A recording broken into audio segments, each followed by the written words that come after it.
napaki dawa zangu ambazo nimeleta Afrika hizi. Hii ni majani ya mwarobaini. Nimechuma Mei Mosi. Na hii haya ni majani ya mdalasini kwa ajili ya chai. Yote kwa ajili ya chai, kusaidia kuimarisha kinga ya mwili na kutibu magonjwa mbalimbali. Mnaona nimeyaleta haya mdalasini wote mbichi, majani yake nileta na magome. Naona na haya ni majani ya mapera. Majani ya pera, na haya ni majani ya embe. Naanza kupaki zenu. So naenda Afrika, naleta nguo tu hivi. Naleta pia dawa, naleta chai.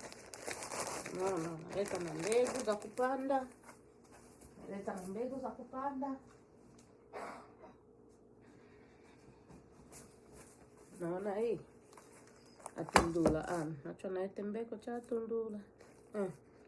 Dodo kipori ili nimeleta na mbegu zake. Na sikesike hizi. Si mnaona sikesike. Tajaribu kupanda nione kama zita. Naona atundula. Na hii majani mbegu za yakanjo.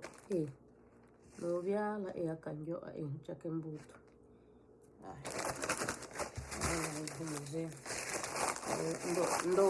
Ndo mzigo nileta Afrika.